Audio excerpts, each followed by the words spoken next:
I think this is why I'm loving Battle in Banma so much, everybody, because you get such a variety. You're definitely going to get some awesome lowrider stuff. Check out the Continental in front of me. I'm going to find out exactly what's going on here. Syko, get over here. Yes, that's his name. Dude, how's it going? It's going pretty good. Glad to be here. Happy to meet you. I saw you driving around yesterday, or should I say you were hopping yesterday? It has hydraulics. It doesn't hop, but I can make it move. You can make it move. Yep. Before we have a look at it in detail, tell us a little bit about yourself and the name. How did that originate? Go by Syko because I'm a little bit different kind of guy, especially where I'm at in South Georgia. I don't do things the same as everybody else, and it just somebody came up with the name because I was just crazy, and that was when I was younger. And I'm still, everything I do is different, and it just stuck. And more people know me by Syko than my government name. And if somebody yells out my real name, I just keep walking because it ain't nobody that knows me. Well, it's a pleasure to meet you, man. Same here. Definitely some crazy stuff that's happening here.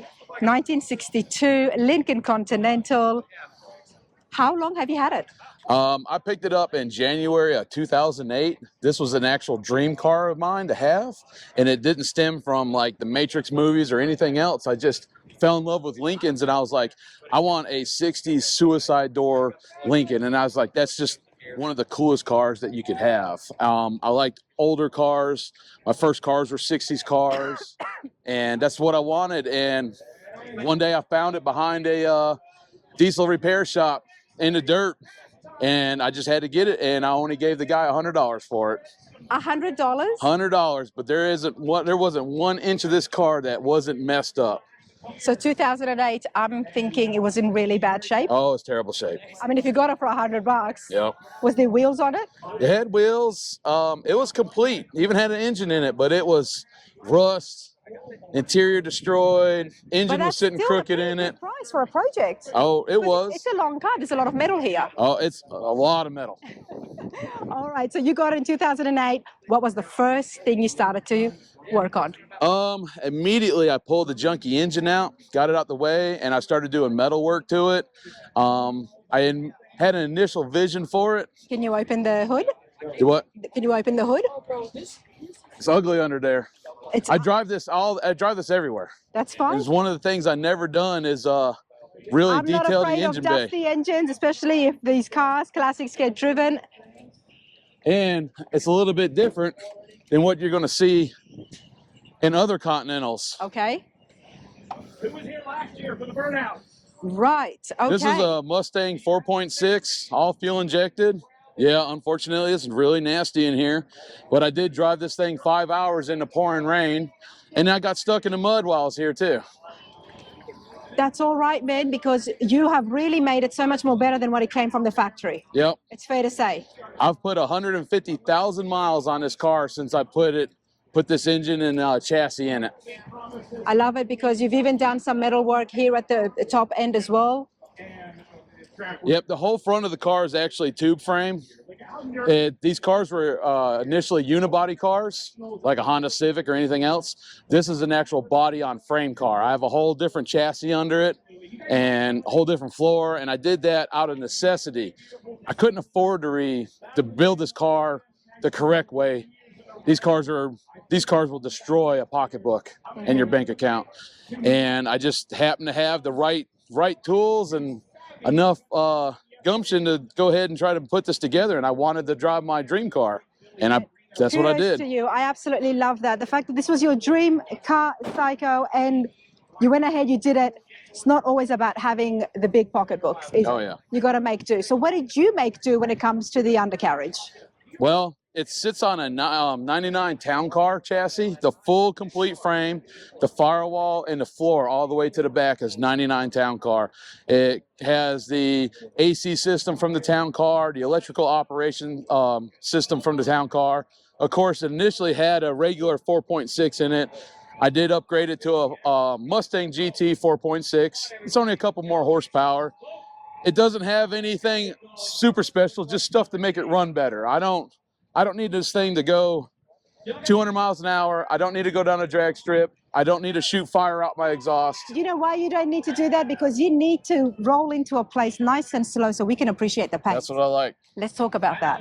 Talk to me about the paint. Now, did you do this? 100% did the paint on this. Wow. I have 180 hours from prep work to where it's at now. I almost got 5 years of time on this paint job, and it's starting to wear thin because I drive it everywhere, and it also gets weather. It's in the parking lots, and I've had door dings. I've been hit in the parking lot with it. But your dream car, you want to enjoy it, which is why you drive it around. And I absolutely love that. Coming back to the paint, what is the actual color underneath? Is it blue? It's green. It's green. Okay. So the name of the car is Green Mile. And it has two different green pearls on it, but it also has gold metal flake. It has candy or Asiatic blue candy scallops on it. It has candy background graphics. It's got purple, lavender, orange.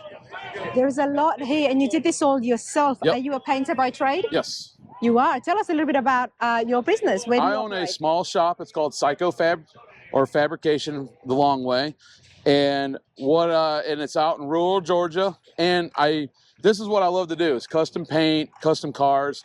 I don't get to do a whole lot where I'm at, but I still like to get out and enjoy it. And if anybody wants it, I'm always willing to do it.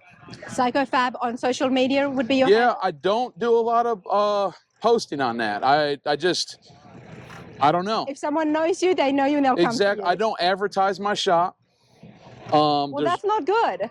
Well, I don't. I mean, I'm put it this way: I have plenty of work, and I'm backed up right now, so I can't. That's it. I don't. If I advertise and I have any more work, I just can't handle it. You won't be able to handle it. You're a one-man shop. Yep. Basically, Okay. I do have an awesome helper now, and he's learning a lot of cool stuff, and he loves doing it. So I'm hoping that he really takes the heart to it, and we'll have somebody else in the area doing it pretty soon. Love that. Now let's talk about the interior. All right. The interior is, of course, completely custom. It was done by my best friend, Gary Pounds at Sinister Stitches, which is right down the road from me. Under my direction, I wanted an old school custom interior, and I found the metal flake green vinyl, and then I drew out the flames in it, and while he stitched it up, we put it together. And the center console catches everybody by surprise. That is an MK-15 light ordnance bomb. It's an actual bomb. It was an actual bomb. It's shortened up 17 inches. I initially did some airbrush work to it. I put the Von Dutch flying eyeball on it. And then a good friend of mine, Mikey Ayers, Pinstripe by Mikey, embellished it more and then also added the rat fink to it. We see some crazy things, especially when we do the rat rod interviews, but a bomb inside a Lincoln I've never seen before. Yep. Everybody says, man, that your center console's the bomb. This is just brilliant. You've been to Battle in Bama before, I'm guessing? Yes. How are you enjoying yourself? I love it. I mean, I know the crew that puts it on. They're awesome people. I know Jim and Craig and all them, and I missed out a couple years of it, and then I started coming, and then it's one of my go-to shows every year. I try my best, and like I said, I drove this. I drove it 5 hours in the rain to be here. This is definitely an epic show.